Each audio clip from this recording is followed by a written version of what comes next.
पेटतो, सूर्य मावळल्यावर अर्ध्या तासाने बंद होतो, अंदाजे 7ला. सूर्य उगल्यापासून 3 तास अंदाजे 10 वाजेपर्यंत हा अग्नी नुसता धगधगत असतो. जे टाकू ते स्वाहा. बघा आपल्या जुन्या लोकांची एक म्हण आहे, सकाळचं जेवण राजाचं, दुपारचं जेवण प्रजेचं आणि रात्रीचं जेवण भिकाऱ्याचं. हे गणित सगळ्यांनी उलटे केले म्हणून दुखणे आले, कुणालाच काय झालेलं नाही. सकाळी राजाचं, पण आमच्या गावच्या भाषेत कुत्र माग लागलं असं. कामावर जायचे, शाळेत जायचे, नवऱ्याला कामावर जायचे, पोरांना शाळेत जायचे, करतायत तरी खात नाहीत. मग भूक तर लागते. सूर्य उगल्यापासून 3 तास प्रत्येकाला भूक लागते.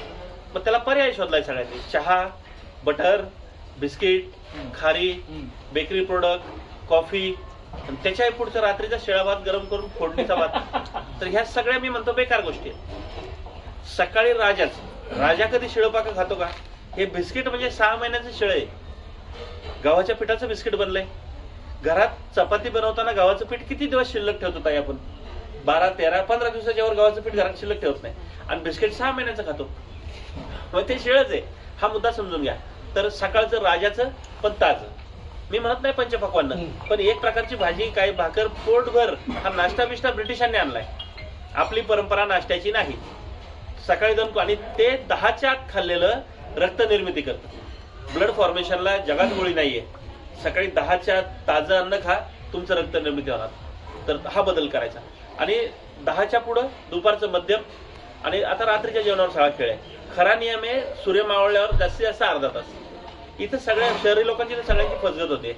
तर रात्री 9, 10, 11, 12, 1ला पण जेवणारी मंडळी आहेत. तर काहींचं म्हणणं आहे, नाही, मला असे पण प्रश्न विचारतात, नाही माझा नवरा रात्री कामावरून 10ला घरी येतो, कसं काय तुम्ही सांगताय 7ला जेवायचं? त्याला माझं उत्तर आहे का, तुम्ही ज्या एरियात राहताय त्या एरियातलं चांगलं चालणारं हॉस्पिटलचा सर्वे घ्या, त्यातल्या 50 पेशंटचा सर्वे घ्या.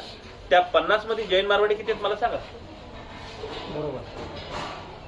जैन मारवाडी किंवा गुजराती माणसं 10 सूर्यास्तानंतर खातच नाहीत, आणि डॉक्टरचं तोंडच पाहत नाही. तुमच्या ओळखीतलं कोणी मित्र परिवारामध्ये असेल जैन मारवाडी, मुद्दाम विचारा रात्री किती वाजता जेवता.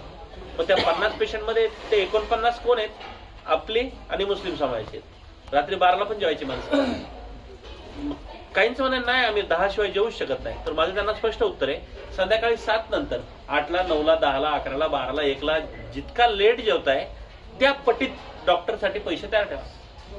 एक डॉक्टर तयार व्हायला पण 2 करोड खर्च आहे. त्याचं पण पोट भरलं पाहिजे. सगळ्यांनी नियम पाळू नका, त्याचा काही इलाज नाही.